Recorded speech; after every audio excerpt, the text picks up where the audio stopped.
बिस्मिल्लाहिर्रहमानिर्रहीम। अस्सलाम वालेकुम। फर्स्ट ईयर मैथ एक्सरसाइज 3.3 हमारी चल रही है। आज उसके लास्ट के 4 क्वेश्चन करेंगे।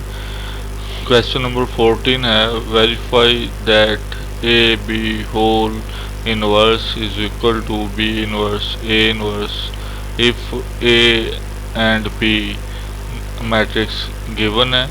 और अब देखें, उसने ए बी होल इनवर्स कहा है तो पहले ए और बी को ज़रब करना पड़ेगा, मल्टीप्लाई करना पड़ेगा, उसका प्रोडक्ट लेके फिर उसका इन्वर्स लेंगे तो वो ए बी होल इनवर्स हो जाएगा। तो देखते हैं जी, ए लेफ़्ट साइड सॉल्व करते हैं। ए बी होल इनवर्स वाली तो पहले ए बी करना पड़ेगा, ए को बी से ज़रब करेंगे तो ज़रब करने का वही तरीका कि रो जो होगी पहली वो दोनों कॉलमों से ज़रब हो जाएगी बारी बारी। जब पहले से ज़रब करेंगे इसको तो ये हो जाएगा 1 और -3 मल्टीप्लाई होगा तो -3 हो जाएगा और 2 4 से ज़रब हो गए, 2 4 पर 8 हो जाएगा। इसी तरह से फिर ये दूसरे कॉलम से ज़रब हो जाएगी। जब दूसरे कॉलम से इसको ज़रब करेंगे तो ये आपके पास 1 और 1 ज़रब होंगे तो 1 ही आ जाएगा। 2 जो होगा -1 से ज़रब होगा तो ये -2 हो जाएगा। उसके बाद दूसरी रो जो है वो दोनों कॉलमों से बारी बारी ज़रब होगी। पहला एलिमेंट पहले एलिमेंट से होगा और दूसरा दूसरे से होगा। तो -1 और -3 ज़रब होंगे तो यहाँ पे आप देखें +3 हो जाएगा, माइनस माइनस प्लस हो जाएगी। फिर 0 जो होगा वो 4 से मल्टीप्लाई होगा तो 0 ही हो जाएगा। उसके बाद यही रो जो है आपके पास, ये रो दूसरी वाली जो है ये दूसरे कॉलम से भी ज़रब होगी। तो जब 1 से ज़रब करेंगे -1 को तो आंसर हमारे पास -1 आ जाएगा और जब 0 से -1 ज़रब होगा वो आंसर 0 ही आ जाएगा। उसके बाद इनको जब हल करेंगे तो ये आंसर हमारे पास आ जाएगा ए बी का 8 -3 करेंगे तो 5 हो जाएगा। इसी तरह से -2 और जमा 1 है हमारे पास, ये सॉल्व होके -1 आ जाएगा। 3 में 0 जमा करेंगे 3 ही रह जाएगा, -1 भी ऐसे ही -1 ही रह जाएगा, 0 से फ़र्क नहीं पड़ेगा। अब हमें ए बी का चाहिए इन्वर्स। इन्वर्स लेने के लिए फिर डिटर्मिनेंट और एडजॉइंट की ज़रूरत होती है। तो पहले इसका डिटर्मिनेंट लेते हैं। डिटर्मिनेंट लेने के लिए क्या करेंगे जी, डायगोनल एलिमेंट्स को मल्टीप्लाई करेंगे। ये 5 और -1 ज़रब हुए तो -5 हो गया और उसके बाद नॉन डायगोनल एलिमेंट्स को मल्टीप्लाई करेंगे, दरमियान में माइनस भी लगेगी तो वो दरमियान की माइनस और ये वाली -1 वाली माइनस प्लस हो जाएगा साइन, तो इसलिए यहाँ पे प्लस का साइन आ गया और 3 1 टाइम्स 3 हो गया। तो -5 + 3 करने से -2 डिटर्मिनेंट निकल आया। अब एडजॉइंट की ज़रूरत है। तो एडजॉइंट हमने बार बार पहले देख चुके हैं 2/2 में कि डायगोनल एलिमेंट्स की जगह बदल देते हैं। तो ये 5 और -1 की जगह बदल जाएगी और नॉन डायगोनल्स की अलामत बदलते हैं और -1 और 3 जो हैं इनकी अलामतें बदल जाएंगी। इस तरह से ये -1 1 -3 और 5 बन जाएगा एडजॉइंट जो है। इसके बाद हम देखेंगे जी कि फॉर्मूला क्या होता है इन्वर्स का। इन्वर्स का फॉर्मूला होता है मैट्रिक्स का डिटर्मिनेंट मल्टीप्लाई बाय मैट्रिक्स का एडजॉइंट। तो जो भी मैट्रिक्स था ए बी था उसका डिटर्मिनेंट हमने लिया था -2 आया था, इसका एडजॉइंट हमने लिया तो ये -1 1 -3 और 5 आया। ये -2 डिवाइड हो जाएगा तो जब डिवाइड करेंगे यही आंसर रह जाएगा। -2 पे कटिंग नहीं हो पाएगी, -1/2 जो होगा ये माइनस माइनस कैंसिल हो जाएगी, 1/2 हो जाएगा। इसी तरह से ये 1/2 माइनस में ही रह जाएगा क्योंकि ये एक ही माइनस है यहाँ पे और उसके बाद ये फिर 2 माइनस आ रही हैं तो माइनस से माइनस कैंसिल हो जाएगी, 3/2 रह जाएगा और फिर नेक्स्ट वाला -5/2 हो जाएगा। ये पहला आंसर हो गया इसका। अब राइट हैंड साइड देखें तो राइट साइड पे था बी इनवर्स ए इनवर्स। पहले हमें बी का इनवर्स लेना पड़ेगा, फिर ए का लेंगे और उसको बाद में मल्टीप्लाई करेंगे। तो बी का इन्वर्स लेने के लिए बी का मैट्रिक्स लिखा, फिर बी का डिटर्मिनेंट निकाला, ये जमा का 3 हो जाएगा, सरब हो के माइनस माइनस प्लस, और माइनस फार्मूले की लगाएंगे 4 एक बार 4 माइनस का 1 आ गया बी का डिटर्मिनेंट। अब बी का एडजॉइंट लिया तो वही डायगोनल एलिमेंट्स की जगह बदली है, ये -1 और -3 की जगह बदल जाएगी, बाकी दोनों की अलामतें बदलेंगी तो सारे ही यहाँ पे माइनस का मैट्रिक्स बन जाएगा, -1 -1 -4 और -3। उसके बाद ये फार्मूला लिखा इन्वर्स का और उसके बाद ये वैल्यूज पुट कर दी, 1/-1 जो डिटर्मिनेंट था वो लिख दिया और एडजॉइंट -1 -1 -4 -3 लिख दिया। -1 से डिवाइड होंगी सारी रकमें, लेकिन जो होगी रकम तो वही रहेगी, अलामतें सबकी बदल जाएंगी, इसलिए जो ये सारी रकमें जो माइनस में थी -1 पे डिवाइड हो गए सारी पॉजिटिव हो गई, तो ये 1143 आ गया हमारे पास। उसके बाद ए का इन्वर्स भी चाहिए ताकि बी इन्वर्स से मल्टीप्लाई करें और चेक करें कि क्या आंसर एक जैसे आए हैं या नहीं। तो बी का डिटर्मिनेंट ले लिया, तो ये देखें डायगोनल एलिमेंट्स को जब मल्टीप्लाई किया तो ये 0 और 1 ज़रब हो गए 0 हो गया, माइनस फार्मूले की आई माइनस यहाँ पे 1 के साथ भी है तो प्लस हो जाएगा, 2 1 टाइम्स 2 हो गया। तो जब ये सॉल्व किया तो 2 इसका आ गया डिटर्मिनेंट। उसके बाद एडजॉइंट लिया तो एडजॉइंट में डायगोनल एलिमेंट्स की जगह बदली है और नॉन डायगोनल्स की अलामतें बदली हैं। देखें जी ये 0 और 1 की जगह आपस में बदल गई, 2 की अलामत माइनस होगी और 1 जमा का हो गया। अब इसका इन्वर्स अगर लिखेंगे तो 1/a का डिटर्मिनेंट ज़रब एडजॉइंट ऑफ ए और उसके बाद 1/2 था इसका डिटर्मिनेंट और एडजॉइंट 0 -2 1 1 था। अब इसको ज़रब कर लेते हैं बी इन्वर्स के साथ, बी इन्वर्स पहले लिखेंगे और ए इन्वर्स बाद में लिखेंगे। बाहर वाला मैंने 1/2 शुरू में लिख दिया, उसके बाद ये वैल्यू जो है बी इन्वर्स की आ गई और ये मैट्रिक्स जो है ए इन्वर्स का जो हिस्सा था वो आ गया। इनको ज़रब किया, उसी तरह से कितार को कॉलम के साथ ज़रब करेंगे, पहला एलिमेंट पहले एलिमेंट से ज़रब हो जाएगा और दूसरा दूसरे से हो जाएगा। 0 और 1 ज़रब होंगे तो आंसर हमारे पास 0 आ जाएगा, 1 और 1 ज़रब होगा तो 1 ही आंसर आ जाएगा। फिर इसी तरह से यही जो है आपके पास पहली रो जो है अब दूसरे कॉलम से ज़रब हो जाएगी, 1 और -2 ज़रब हुए तो आंसर -2 आ गया, 1 और 1 ज़रब हुए तो आंसर 1 आ गया। उसके बाद अब दूसरी रो को दोनों कॉलमों से ज़रब करेंगे, पहले से जब करेंगे तो 4 और 0 ज़रब होंगे, आंसर हमारे पास ये देखें 4 और 0 ज़रब होने से 0 आ जाएगा, 3 और 1 ज़रब होंगे तो आंसर 3 एक बार 3 आ जाएगा। फिर 4 -2 से ज़रब होगा तो -8 हो जाएगा, 3 1 से ज़रब होगा तो 3 ही हो जाएगा। इसको जब हल करेंगे तो 1/2 ये 0 जमा 1 करेंगे 1 आ गया, -2 जमा 1 किया -1 आ गया, फिर 3 आ गया और ये -5 आ गया, -8 जमा 3 करने से। अब ये 2 जो है सबके नीचे चला जाएगा, डिवाइड होगा तो 1/2 -1/2 3/2 और -5/2 बन जाएगा। ये राइट हैंड साइड का आंसर बन गया। अब देखते हैं लेफ्ट हैंड साइड का आंसर, वो भी यही था हमारे पास। देखें ये आंसर नंबर 1 जो हमने निकाला था 1/2 -1/2 3/2 -5/2 और ये दूसरा आंसर भी वही है 1/2 -1/2 3/2 -5/2। तो इस तरह से फर्स्ट और सेकंड से प्रूव हुआ कि A B whole inverse equal to है बी इनवर्स ए इनवर्स। उसके बाद क्वेश्चन नंबर 15 है verify that A B whole transpose is equal to B transpose A transpose, जबकि ए बी मैट्रिसेस दिए हुए हैं। तो पहले इनको सॉल्व करते हैं जी। ए बी लेफ्ट साइड में है ए बी होल ट्रांसपोज, तो पहले ए बी हमें लेना पड़ेगा। ए बी लेने के लिए ए और बी को ज़रब करेंगे तो वही तरीका कि रो जो होगी वो कॉलम से ज़रब हो जाएगी, पहला एलिमेंट पहले से, दूसरा दूसरे से और तीसरा तीसरे से ज़रब होगा यहाँ पे। तो 1 और ये 1 ज़रब हो के आंसर 1 आ जाएगा। फिर -1 और 3 ज़रब हो के -3 आ गया, 2 और 0 ज़रब हो के 0 हो जाएगा। उसके बाद यही रो जो है अब दूसरे कॉलम से ज़रब हो जाएगी।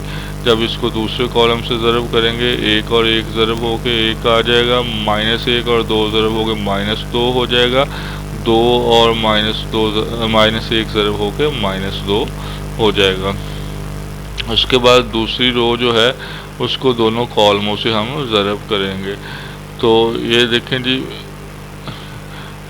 0 और 1 ज़रब हो गया 0 हो गया, 3 और 3 ज़रब हो के 9 हो जाएगा, 1 और 0 ज़रब होगा तो 0 आ जाएगा। उसके बाद ये दूसरी रो जो है अब दूसरे कॉलम से ज़रब हो जाएगी। 0 और 1 को ज़रब किया 0 हो गया, 3 को 2 से ज़रब किया तो 6 हो गया, 1 टाइम्स 1 हो गया, प्लस माइनस माइनस।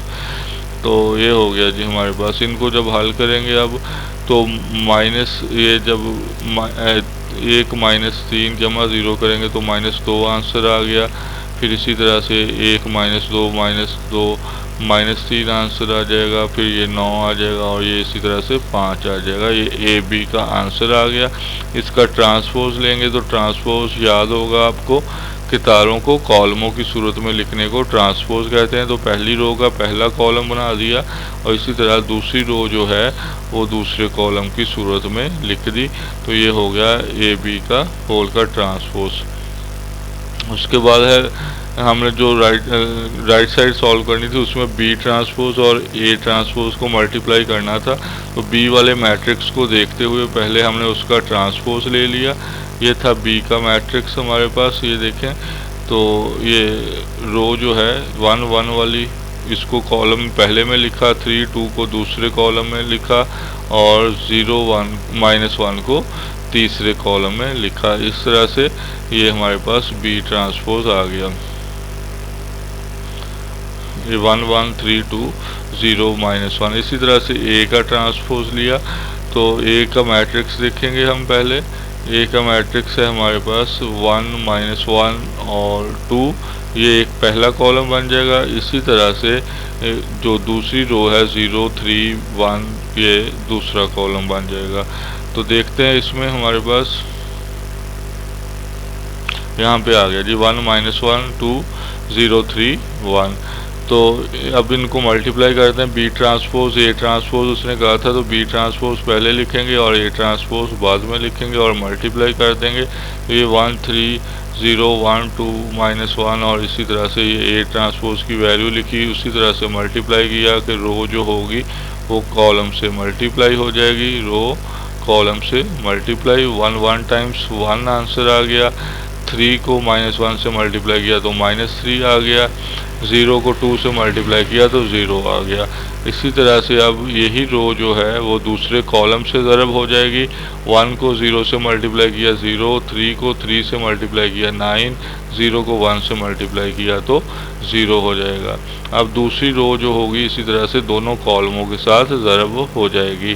तो 1 को 1 से मल्टीप्लाई करेंगे 1 आ जाएगा, 2 को -1 से करेंगे तो -2 हो जाएगा, -1 और 2 मल्टीप्लाई हो गए फिर -2 हो जाएगा। तो अब दूसरी रो दूसरे कॉलम से भी मल्टीप्लाई इसी तरह से हो जाएगी। 1 0 से मल्टीप्लाई हुआ 0, 2 3 टाइम्स 6 प्लस माइनस माइनस हो के 1 1 टाइम्स 1 हो जाएगा। तो इनको जब हल करेंगे हम तो ये -2 9 और -3 5 हो जाएगा। पहला आंसर भी यही निकला था, -2 9 -3 5। ये देखें यहाँ पे था -2, ये था आंसर पहला, ये -2 9 और -3 5, यही आंसर हमारा दूसरा निकला है, -2 9 -3 5। तो ये प्रूव हो गया दोनों से कि फर्स्ट एंड सेकंड से A B whole transpose is equal to B transpose A transpose. Question number 16 है, ए मैट्रिक्स दिया हुआ है, वेरीफाई करें कि ए इनवर्स का ट्रांसपोज बराबर होता है ए का ट्रांसपोज। फिर उसका अगर इनवर्स लें तो ये दोनों आपस में बराबर होते हैं। तो आप खुद करेंगे इसको, ये तरीका यही है कि ए का पहले इन्वर्स ले लें, यानी कि डिटर्मिनेंट और एडजॉइंट लेके इन्वर्स के फॉर्मूले में फिट करें, आंसर निकालें, वो आंसर निकलेगा, उसका ट्रांसपोज ले लें, वो लेफ़्ट साइड का आंसर हो जाएगा। राइट साइड का आंसर जो होगा पहले दिए हुए मैट्रिक्स का, जो कि ये मैट्रिक्स गिवन है, इसका ट्रांसपोज लें, इस रोज़ को कॉलम्स में लिखें और उसके बाद जो नया मैट्रिक्स बनेगा ट्रांसपोज वाला उसका इन्वर्स लें, तो दोनों आंसर बराबर आ जाएंगे। ये खुद सॉल्व करेंगे आप। उसके बाद है question number 17, if A and B are non singular matrices then show that, साबित करें कि वो नॉन सिंगुलर कोई भी मैट्रिक्स हो गैर नादर यानी कि हों तो साबित करें A B whole inverse is equal to B inverse A inverse. और इसी तरह से दूसरे पार्ट में वो कह रहा है ए इनवर्स का इनवर्स ए के ही बराबर होता है कि 2 बार इनवर्स लें रकम का वो वापस वही बन जाती है। तो पहला सॉल्व करते हैं। पहले तो A B whole inverse is equal to A inverse B inverse. यहाँ A B whole inverse is equal to B inverse A inverse. तो यहाँ पे देखें मैट्रिक्स नहीं दिया हुआ। इसी तरह क्वेश्चन नंबर 14 जो सॉल्व किया था यही क्वेश्चन था, लेकिन मैट्रिक्स की मदद से सॉल्व किया था। वहाँ पे गिवन थी वैल्यूज़, यहाँ पे वैल्यूज़ नहीं है। वैसे जनरली हमने प्रूव करना है कि कोई भी 2 मैट्रिक्स नॉन सिंगुलर अगर हों तो उनका होल का इन्वर्स बराबर होता है उनके अलग अलग इन्वर्स के, लेकिन तरतीब उलट हो जाती है। अगर ए बी होल इन्वर्स करेंगे तो बी इन्वर्स ए इन्वर्स हो जाएगा, ए बी की बजाय बी ए हो जाएगा, लेकिन अलग अलग इन्वर्स होगा। तो हम इसकी जो है लेफ़्ट साइड से सॉल्व करना शुरू करते हैं। हमने लेफ़्ट साइड का हिस्सा लिया इसका ए बी होल इन्वर्स। अब इसको हमने ए बी से मल्टीप्लाई किया। तो जब भी किसी मैट्रिक्स को उसके इन्वर्स से मल्टीप्लाई करते हैं, पीछे हम पढ़ चुके हैं, बल्कि 9th क्लास में भी था कि जब भी किसी भी मैट्रिक्स को उसके इन्वर्स मैट्रिक्स से मल्टीप्लाई करें तो आंसर आइडेंटिटी मैट्रिक्स आता है। जब भी किसी मैट्रिक्स को उसके इन्वर्स से मल्टीप्लाई करें, मल्टीप्लिकेटिव इन्वर्स से मल्टीप्लाई करें तो आंसर आइडेंटिटी आता है। तो इसलिए इक्वल टू आई लिख दिया। ए बी और ए बी का इन्वर्स मल्टीप्लाई हुआ तो आंसर आई आ जाएगा। अब दोनों साइड पे जो है ए इन्वर्स से मल्टीप्लाई कर दिया हमने, दोनों साइड्स को ए इन्वर्स से मल्टीप्लाई कर दिया। और प्री मल्टीप्लिकेशन मीन कि पहले ए इन्वर्स लिखा है, क्योंकि मैट्रिक्स के अंदर वो जो है लिखने से तरतीब बदलने से आंसर बदलता है, इसलिए हमने पहले ए इन्वर्स शुरू में लिखा है। प्री मल्टीप्लिकेशन का मतलब ये है। तो ए इन्वर्स उसके बाद बाकी सारी रकम ऊपर वाली नीचे लिख दी, और इसी तरह से राइट साइड पे भी ए इन्वर्स लिखा और सारी रकम नीचे लिख दी। अब देखें यहाँ पे जो लेफ़्ट साइड है हमारे पास, उस लेफ़्ट साइड में हमारे पास 2 ये मैट्रिक्स मल्टीप्लाई हुए, ए इन्वर्स और ए, यानी कि मैट्रिक्स और उसका इन्वर्स जब मल्टीप्लाई हों तो आंसर क्या आता है। अभी पिछली लाइन में बात हुई कि आंसर आई आता है, आइडेंटिटी मैट्रिक्स आता है। तो इन दोनों को जब सॉल्व करेंगे, ज़रब करेंगे, आंसर आइडेंटिटी मैट्रिक्स आ जाएगा, पीछे बाकी का हिस्सा वैसे ही बच गया। और जब भी किसी आइडेंटिटी मैट्रिक्स के साथ किसी भी मैट्रिक्स को मल्टीप्लाई करें तो आइडेंटिटी मैट्रिक्स से फ़र्क नहीं पड़ता, दूसरा मैट्रिक्स ही आंसर में आ जाता है। तो ए इन्वर्स अगर आई से मल्टीप्लाई होगा तो हमारे पास ए इन्वर्स ही बच जाएगा, जिस तरह 1 से मल्टीप्लाई करने से इन हिस्सों में फ़र्क नहीं पड़ता।